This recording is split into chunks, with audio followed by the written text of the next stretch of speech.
একটা মানুষ যদি আমাদের কথার কারণে তার লাইফের ক্যারিয়ার চেঞ্জ করে, একটা মানুষ যদি তার ভুল যে ট্র্যাক আছে সেখান থেকে ইউটার্ন করে, সো দিন শেষে আমার চমৎকার একটা ঘুম হয়। এই জন্য আমি স্কুল অফ ইঞ্জিনিয়ার্স করি। অনেকে আমাকে প্রশ্ন করে যে ভাইয়া আপনি এত ভলেন্টারি কাজ কেন করছেন, বা স্কুল অফ ইঞ্জিনিয়ার্স এত এত কাজ আপনি কেন করেন? সো দেন আমি তখন এটাই বলি যে আমাদের কাজের কারণে যদি একটা ছেলের চাকরি হয়, জাস্ট সিঙ্গেল ওয়ান, আমাদের পেছনে অনেকে বসে আছেন এবং এখানে অনেকে বসে আছেন, আমি নাম বলি, আমাদের রিয়াজ আছে। আমাদের একটা ছোট্ট ইনিশিয়েটিভ ছিল জব প্রিপারেশন হোম। সো সেই হোমে রিয়াজ পড়াশোনা করেছে, রিয়াজ ছিল, এখানে আর অনেকে আছে। সো এই যে দেখেন আমার সাথে কানেক্টেড, কোনো একদিন আমি হয়তো তাকে বলেছিলাম যে ভাইয়া তোমাকে অনেক বড় হইতে হবে, তোমাকে সরকারি চাকরি করতে হবে, and then he is the now government employee এবং সে সিটি কর্পোরেশনে চাকরি করে।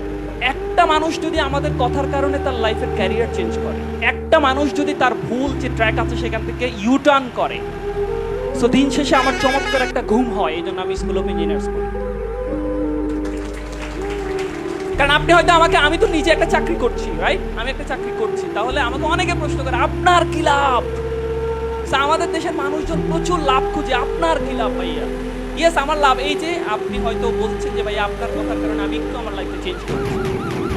আপনার কথার কারণে আমি হয়তো চিন্তা করছিলাম, আমাদের একজন টিম মেম্বার আছে, তাকে আমরা হয়তো পরে পরিচয় করে দেবো, সে এখন জার্মানি যেতে চায়। সো আমাদের কথার কারণে এখন অনেকেই আগে পড়াশোনা করতো না, ওই যে জমি একটা ছিল একখণ্ড, সেটা বিক্রি করে চাকরি নিবে ঘুষ দিয়ে। সে তার ডিসিশন চেঞ্জ করছে যে না, বাংলাদেশে এখন ঘুষ দিয়ে চাকরি হয় না, এখন পড়ার টেবিলে বসতে হবে, ওই টেবিলে প্রস্তুতি নিতে হবে, 6 মাস পড়াশোনা করতে হবে, দেন আপনার চাকরি এমনিই হবে। সো এই যে একটা চেঞ্জ, একটা জেনারেশন চেঞ্জ, সো এটার জন্য আমরা স্কুল অফ ইঞ্জিনিয়ার্স করি। এটার জন্যই কিন্তু স্কুল অফ ইঞ্জিনিয়ার্সের এত এত ভলান্টিয়ার টিম মেম্বাররা কিন্তু সারা বাংলাদেশে কাজ করছে। আমরা দেখেন আমাদের এখানে সরকারি অনেক, আমাদের অ্যাডমিন প্যানেল আছে আজকে এখানে বাম পাশে। সো এই অ্যাডমিন প্যানেলদেরকে আমার মনে হয় না কোনোদিন আমরা বলছি যে আজকে একটা পোস্ট দিলে তোমাকে 1 কাপ চা খাওয়ানো হবে। কোনোদিন আমরা তাদেরকে বলি নাই যে আপনি যদি এই কাজটা করেন এর বিনিময়ে আপনাকে 500 টাকা দেওয়া হবে। বাট তারা নিজ থেকে করতেছে। কেন? তাদের 500 টাকা দরকার নেই, তাদের চা খাওয়ানোর জন্য বাংলাদেশের লোকের অভাব নাই, because they are the government employee. তারা কিন্তু আপনারা যে জায়গায় যেতে চান, তারা কিন্তু এখন সেই জায়গায় আছে। সো আমি এখানে, আপনারা যদি বিশ্বাস করতে না চান কেউ যে টাকা ছাড়া বাংলাদেশে চাকরি হয়, একদম সবাইকে এখানে এনে দাঁড় করাবো এবং আপনাদের কথাগুলো আপনারা শুনবেন। ইচ এন্ড এভরি ওয়ান, তারা কিন্তু মেধা দিয়ে চাকরি পাইছে। সো মেন্টালিটিটা চেঞ্জ করে ফেলতে হবে যে আমি যেখানে যেতে চাই, যা করতে চাই, মামা কাকা চাচা হাই হ্যালো, এগুলা কিন্তু এখন সর্বোচ্চ পাইবা বোর্ডে। ওই যে আমি যখন ভালো একটা করবো তখন লিমন ভাই আমাকে চিনে, বলবে না হাসান মাহমুদকে তো আমি দেখছি, ওকে কিন্তু একটু প্রেফার করা যায়। সো এতটুকু হয়তো আপনার হাই হ্যালো দিয়ে হবে, বা আপনার, এটাকে আমরা এখন একটু শুদ্ধ ভাষায় বলি, একটু নেটওয়ার্কিং বলি, একটু বলি আপনার কমিউনিকেশন স্কিল বলি, এগুলো দরকার আছে।